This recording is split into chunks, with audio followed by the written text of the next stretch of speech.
कपाल कुंडला अब सच में बदल गई थी। उसके खुले बाल, कुछ भी अब नहीं रहा। श्यामा सुंदरी का मन अचानक बेचैन हो उठा। तपस्वी नहीं हो तुम, मेरी पत्नी हो। तुम्हारी देखभाल करना मेरा फर्ज है। नहीं, तुम अकेली एक दिए के भरोसे इस जंगल में जाओगी तो मेरा दिल नहीं मानेगा। कि वो आवाज मैं जानती हूँ। ऐसा क्यों लग रहा है कि कुछ तो होने वाला है। तो दिए की रोशनी में उसे एक ब्राह्मण मर्द खड़ा दिखा। एक अजनबी ब्राह्मण के मुंह से खुद का नाम सुनकर कपाल कुंडला थोड़ा चौंक गई। ब्राह्मण उसका हाथ पकड़कर जंगल की तरफ ले जाता है।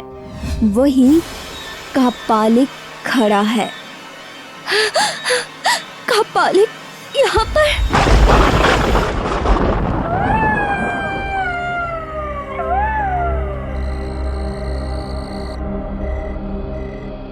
उस जंगल से जो मेरे पास आया था, बिजली की रोशनी में जिसको मैंने देखा, वो जरूर कापालिक था। उस समुद्र किनारे मैंने जो भी किया उसके साथ, उसके बाद वो मुझे ढूंढते ढूंढते यहाँ तक आया है। मतलब कपाल कुंडला सब कुछ याद करने लगी। समुद्र किनारे की बातें और जैसे वो नव कुमार को यहाँ लेकर आई, उसके बाद कापालिक किस मतलब से इधर आया है ये उसे अच्छे से पता था। अकेले इस कमरे में रहने में मुझे बहुत डर लग रहा है। पता नहीं वो कहाँ चले गए, कुछ समझ नहीं आ रहा। नव कुमार उस दिन घर नहीं आया। घर के आधे अंधेरे में कपाल कुंडला बहुत डर रही थी। उसके चेहरे पर पसीना आ गया। कमरे की खिड़की बंद करके वो लेट गई। ऐसे मुझे घर जाने के लिए बोल दिया। मैं आज घर में नहीं जाऊंगा, वरांडा में ही सो जाऊंगा। नव कुमार उस दिन गुस्से में घर के बाहर ही लेट गया। कपाल कुंडला पूरी रात अजनबी डर से सो नहीं पाई। इसका मतलब क्या? वो कापालिक और ब्राह्मण कुमार मिलकर मेरे खिलाफ साजिश रच रहे थे। कुछ समझ नहीं आया मुझे, क्योंकि किसी का नाम तो नहीं लिया। वास्तव में कपाल कुंडला ने किसी का नाम नहीं सुना, पर उसे ये समझ आ रहा था कि वो ब्राह्मण कुमार और कापालिक वहीं पर साथ में थे और कुछ तो बड़ा सोच रहे थे। आज से ठीक अधिकारी बाबू के पास से निकलने से पहले जब मैं माँ के चरणों में प्रणाम करने गई थी, तब बेलपत्र माँ के पैरों के पास गिर गया था। तब तो क्या इसका मतलब वो मुसीबत आज 1 साल के बाद होने वाला है?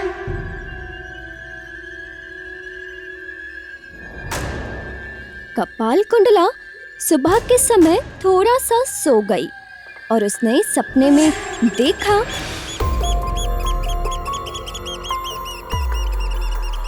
मैं तो फिर से समुद्र किनारे आ गई हूँ। वो रहा, वो सामने एक नाव यात्रियों को लेकर आ रही है। वो नाव बस किनारे पर आकर लगने वाली है और उधर कापालिक बैठकर साधना कर रहा है। लेकिन ये पश्चिमी आकाश में काले बादल छा रहे हैं। अरे ये क्या हो रहा है? पूरी धरती कांप रही है। कपाल कुंडला ने देखा उस कापालिक का शरीर बहुत बड़ा होता जा रहा है। उसने एक मुट्ठी से कपाल कुंडला को उठा लिया और काली नाव में फेंक दिया और फिर वो नाव धीरे धीरे पानी में डूब गई।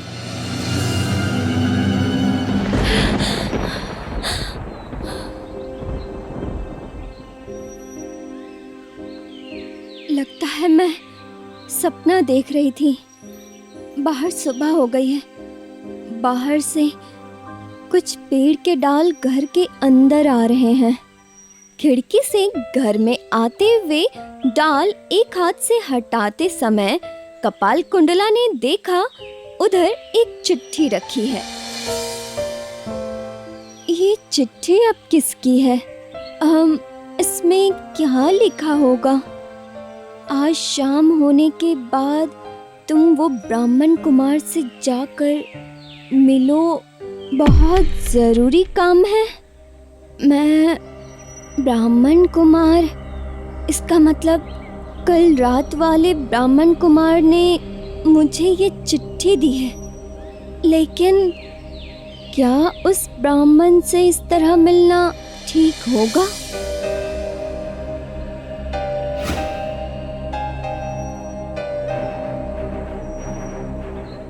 अजीब है, कपाल कुंडला को इतना परेशान मैंने कभी इससे पहले तो नहीं देखा। कल रात मेरे साथ जो किया उसके बाद अभी किसके बारे में इतनी चिंतित है?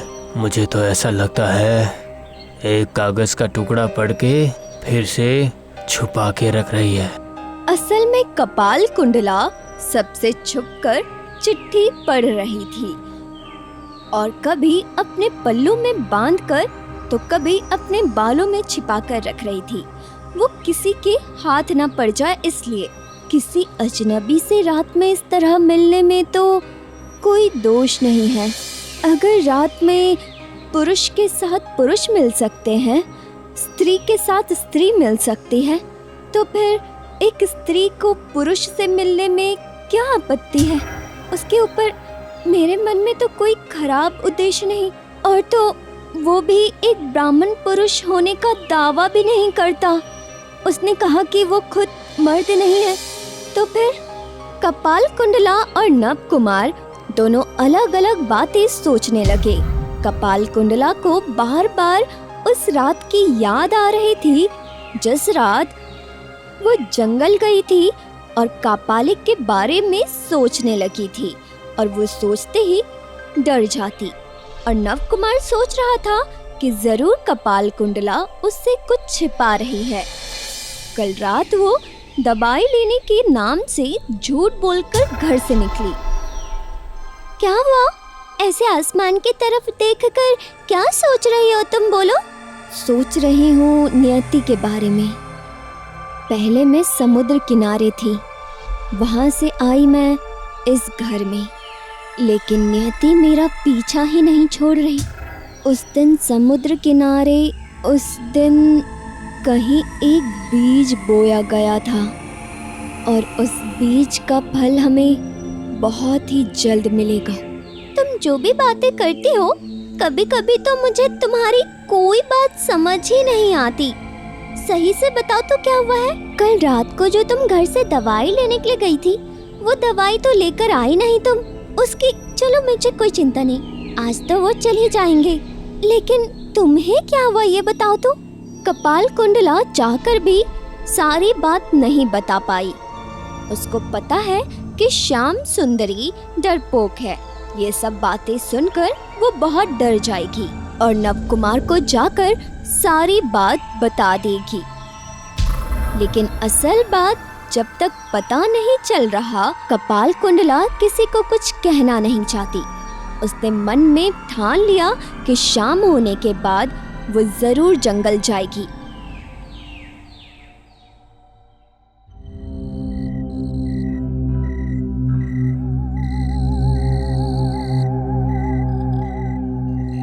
अब तक तो सब लोग सो चुके होंगे, तो अब मैं बाहर निकलकर जंगल जा सकती हूँ। लेकिन उस ब्राह्मण ने तो मुझे बस मिलने के लिए कहा, लेकिन वो ब्राह्मण मुझे मिलेगा कहाँ? कपाल कुंडला घर में चारों तरफ देखती है और वो कागज का टुकड़ा ढूंढने लगती है। वो 2 बार अपने बालों का जुड़ा बनाकर उस कागज को देखती है। बाल में ढूंढते ढूंढते पूरे बाल उसके खुल जाते हैं। वो फिर से तपस्वी जैसी दिखने लगती है। ब्राह्मण कुमार ने अगर मुझे मिलने को कहा है तो वो जरूर वहीं पर मिलेगा जहां पिछली बार मिला था। मैं वहीं जाकर इंतजार करती हूँ। हाँ, जरूर वो भी मेरा वहीं पर इंतजार कर रहा होगा। मैं अभी निकलती हूँ। कोई कपाल कुंडला के ऊपर चुपके से नजर रख रहा था और ये बात वो समझ नहीं पाई। बरामदे से निकलकर कपाल कुंडला धीरे धीरे घर से बाहर निकल गई। चलो, किसी ने मुझे देखा नहीं, उस दिन उस ब्राह्मण कुमार के साथ वो कापालिक ही था। अब ये बात मैं समझ गई हूँ। लेकिन वो लोग काम के बारे में बात कर रहे थे क्या? मृत्यु और उम्र कैद सज़ा दोनों में से एक मिलनी चाहिए, ऐसी बात कर रहे थे। लेकिन किसकी? ये बात मुझे किसी हाल में जानना ही होगा। मुझे डर लग रहा है। पता है अगर ये इन्हें पता चल गया तो वो जरूर गुस्सा करेंगे। कपाल कुंडला दरवाजा खोलकर निकल जाती है और दरवाजा बंद कर देती है। वो बाहर आकर जंगल की ओर चलना शुरू करती है। उसके पीछे घर से कोई और निकलता है।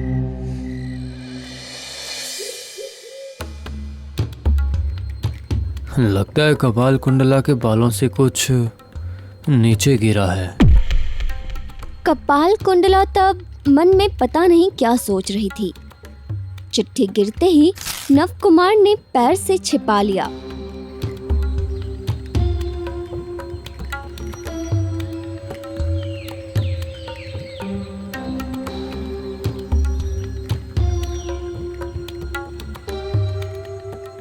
ये क्या? ये तो किसी के हाथों से लिखी हुई चिट्ठी है। इसमें ये क्या लिखा हुआ है? सत्यानाश! क्या कपाल कुंडला किसी से मिलने के लिए जंगल में तो नहीं गई थी? कपाल कुंडला पिछली रात नव कुमार को बिना बताए जंगल गई थी।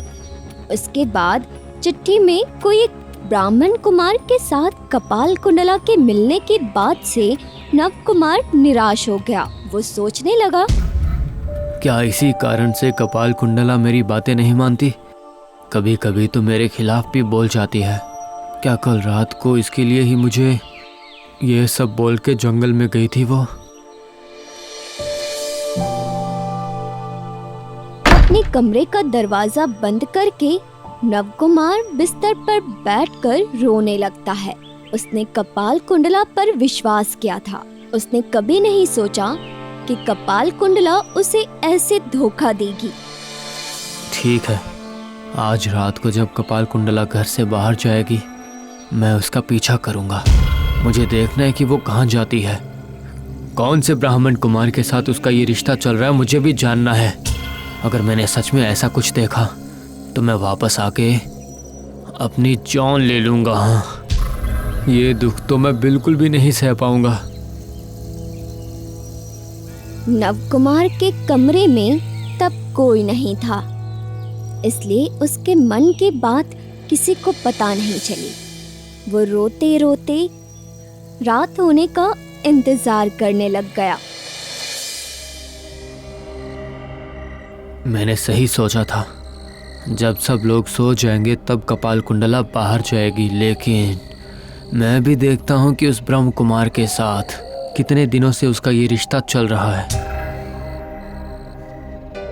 कपाल कुंडला के बाहर जाने के बाद नव कुमार उसके पीछे पीछे चलना शुरू करता है। कपाल कुंडला कुछ सोचकर पीछे मुड़कर देखती है तो नव कुमार दरवाजे के पीछे छुप गया। फिर से बाहर जाते समय चांद की रोशनी में देखकर घर के सामने उसे कोई खड़ा दिखा। कौन हो तुम? इस वक्त यहाँ क्या कर रहे हो? कौन हो? अच्छे से देख, मुझे पहचान रहा है? अच्छे से देख, मुझे देख। नव कुमार ने अच्छे से देखा कि वहाँ कपालिक खड़ा था। वो सोचने लगा कि क्या कपाल कुंडला इस कपालिक से ही कल मिलने के लिए गई थी। वो सोचने लगा, ओह, मतलब ब्रह्म कुमार के नाम से तुमने कपाल कुंडला को वो चिट्ठी भेजी थी, है ना? मूर्ख, वो कपाल कुंडला तुझे धोखा दे रही है। 1 साल पहले जिसने मुझे धोखा दिया था, बिल्कुल वैसे ही जैसे तुझे उठाकर ले गई थी वो, बिल्कुल वैसे ही। ये क्या हुआ? उस दिन तुम्हारी बात मान के मैंने अपने आप को माँ के चरणों में अर्पण नहीं किया, तो क्या उस पाप की सजा मुझे अभी मिल रही है? घर में चल, तेरे साथ कुछ बात करनी है मुझे। मुझे कोई बात नहीं करनी। मुझे अभी देखना है, मुझे देखना है कि कपाल कुंडला किससे मिलने गई है। मुझे अभी देखना है, मुझे कोई बात नहीं करनी। मैं उस ब्राह्मण कुमार को जानता हूँ, उसके साथ कपाल कुंडला का प्यार का रिश्ता है, ये भी मुझे बहुत दिनों से पता है। मैं तुझे उधर ले जाऊंगा, लेकिन उससे पहले तुझे मेरी कुछ बातें सुनने की जरूरत है। कपालिक को देखकर नवकुमार ने सोचा कि कपाल कुंडला शायद उसके पास ही गई हो, लेकिन जब कपालिक ने ये बात कही तब नवकुमार खुद को रोक नहीं पाया। नहीं, आप मुझे लेके चलो, माँ के चरणों में ले चलो। आप मेरा वहाँ बलिदान दे दो। जो पाप मैंने किया है उसका प्रायश्चित करना चाहता हूँ मैं, बस। नहीं तो कपाल कुंडला मेरे साथ ऐसा क्यों करेगी, बताइए।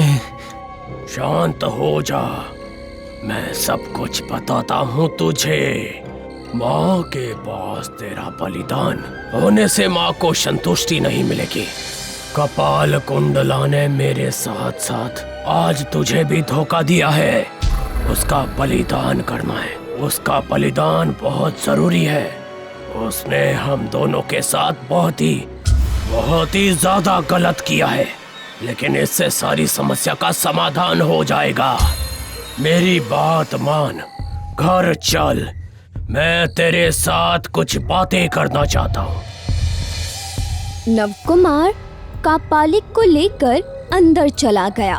फिर दरवाजा बंद करके कपालिक बिस्तर पर बैठ गया। नवकुमार के पास बैठकर, तू वहीं से जाने के बाद मैं तुझे ढूंढने के लिए रेत के टीले पर चढ़ा था। वहां से गिर के मेरे दोनों हाथ टूट गए थे। मेरे शरीर में बहुत जगह चोट लगी है, टूट सा गया हूँ। लेकिन उस दिन मैंने अपने आप से वादा किया कि मैं तुम दोनों को नहीं छोड़ूंगा। लेकिन उसके बाद माँ मेरे सपने में आकर बोली। उन्होंने मुझसे कहा कि इतने दिनों से तूने कपाल कुंडला को अपने पास रखा था, लेकिन तुमने उसे बलिदान नहीं दिया। इसी वजह से तुम्हारी ऐसी हाल है।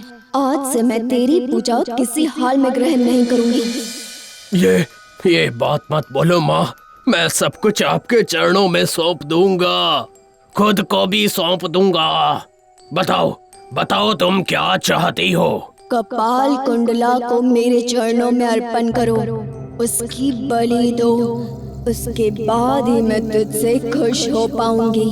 उसके बाद ही तेरी पूजा ग्रहण करूंगी और तेरा सारा दर्द ठीक कर दूंगी मैं। माँ मेरे सपनों में आके बोली, मुझे कपाल कुंडला की बलि चाहिए। उसे पकड़ के लेके जाने की क्षमता मुझ में नहीं है। तुम इसमें मेरी मदद करो, बदले में इससे हम दोनों का अच्छा होगा। नवकुमार के मन में कपाल कुंडला के लिए गुस्से की आग जल रही थी। इसी वजह से वो कपालिक की बातों से राजी हो गया। मैंने तुझसे कहा था कि कपाल कुंडला कहाँ गई है दिखाऊंगा। तू मेरे साथ आ। कपाल कुंडला और उस ब्राह्मण कुमार को मैं दिखाता हूँ तुझे।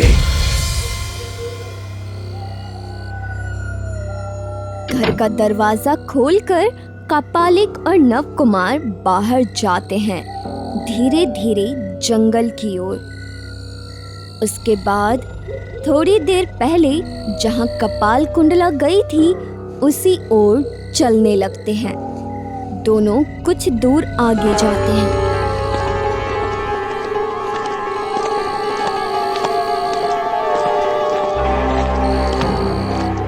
मेरी बात याद रखना, तू कपाल कुंडला को मेरे पास लाएगा, फिर मैं बोलूंगा वो करेगा तो फिर मैं सब कुछ पहले जैसा कर दूंगा। मैं आपसे वादा करता हूँ कि आप जो बोलोगे मैं वही करूँगा। इस बात में कुछ भी इधर उधर नहीं होगा।